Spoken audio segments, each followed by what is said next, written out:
हमारे देश में सेक्स एक टैबू वर्ड है और क्योंकि कॉन्डोम इससे जुड़ा हुआ है तो ये भी एक ऐसा शब्द है जिसे लोग खुल के नहीं बोल पाते और जब इसे खरीदना होता है तो अधिकतर लोग शर्म के साथ दुकानदार से बोल पाते हैं कि उन्हें कॉन्डोम चाहिए।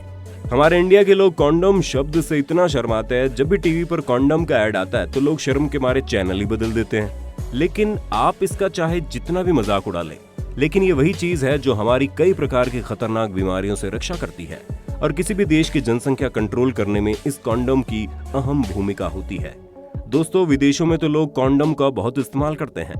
अब हमारे देश में भी लगातार दिखाए जा रहे विज्ञापनों की वजह से लोगों में जागरूकता बढ़ती जा रही है और जिसके चलते लोग धीरे धीरे इसका इस्तेमाल करने लगे हैं। लेकिन दोस्तों, क्या आपने कभी ये सोचा है कि आखिर कॉन्डोम को बनाया कैसे जाता है? तो चलिए दोस्तों, आपको बताते हैं आखिर फैक्ट्री में कॉन्डोम को कैसे तैयार किया जाता है। दोस्तों, कॉन्डोम को आकार देने के लिए कांच के सांचों का इस्तेमाल किया जाता है और इन कांच की ट्यूब पर कोई भी गंदगी न रहे इसलिए इन्हें अच्छे से धोया जाता है। अगर इन ट्यूब्स को साफ न किया जाए तो कॉन्डोम में छेद हो सकता है।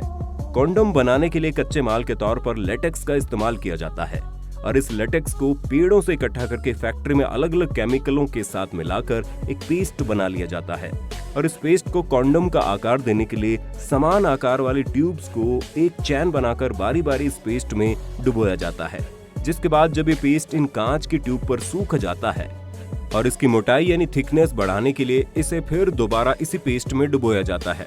इसे ड्रायर की मदद से सुखाया जाता है और इसके बाद दोबारा सूखने के बाद एक रोलर के जरिए कॉन्डोम के किनारों को थोड़ा सा रोल कर दिया जाता है ताकि इसे आसानी से पकड़ा जा सके। फिर इसे वाटर जेट की मदद से निकाल लिया जाता है। अब इसे 1 घंटे तक वॉशिंग मशीन में डालकर धोया जाता है और अब कॉन्डोम के बनने के बाद इसे टेस्ट करने का समय आ जाता है और इन्हें टेस्ट करने के लिए इसमें हवा भरी जाती है और ये फूटने से पहले अपने अंदर 80 लीटर हवा भर सकता है। अब इसके बाद इसकी लीकेज को चेक करते हैं। उसके लिए इनमें पानी भरा जाता है और उस कॉन्डोम को जिस मशीन में डाला जाता है वो उसके बारीक से बारीक छेद का भी पता लगा लेती है।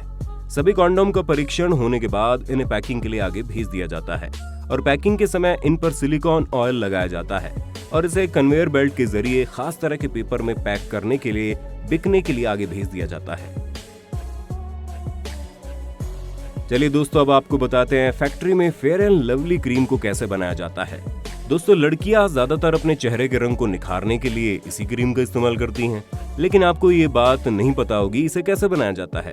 दोस्तों, फेयर एंड लवली को जिस चीजों को मिलाकर बनाया जाता है उन चीजों को कंपनी हमेशा सीक्रेट रखती है, लेकिन फिर भी इसमें कुछ खास चीजों को मिलाकर इसे बनाया जाता है।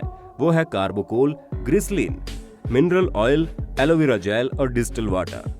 सबसे पहले इन सभी को दूध के साथ एक बड़े से कंटेनर में मिलाया जाता है और जब ये अच्छी तरह से मिल जाते हैं तो इसे फेयर एंड लवली के मेन इंग्रेडिएंट्स में डाल दिया जाता है और फिर इन्हें बड़े से कंटेनर में तब तक घुमाया जाता है जब तक ये पूरी तरह से सॉफ्ट पेस्ट के रूप में बदल ना जाए और अब इस पेस्ट को पहले से तैयार की गई ट्यूब में भर दिया जाता है। इस मशीन के जरिए इन ट्यूबों पर इसकी मैन्युफैक्चरिंग और प्राइस प्रिंट कर दिया जाता है। प्रिंटिंग के बाद इसे गत्ते के डिब्बे में पैक करके मार्केट में बिकने के लिए भेज दिया जाता है। तो दोस्तों, अब आपको पता लग गया होगा इन चीजों को फैक्ट्री में कैसे तैयार करते हैं। दोस्तों, अगर वीडियो अच्छी लगी हो तो उसे अपने दोस्तों के साथ शेयर कर देना, साथ ही हमें लिखकर भी बता देना और साथ ही दोस्तों हमारे वीडियो को एक लाइक जरूर कर देना। साथ ही दोस्तों, इसे नीचे दिए गए रेड कलर के बटन को दबाकर हमारे चैनल को सब्सक्राइब जरूर कर लेना। साथ ही लगे बेल के बटन को दबाकर ऑल के ऑप्शन को जरूर सेलेक्ट भी कर देना।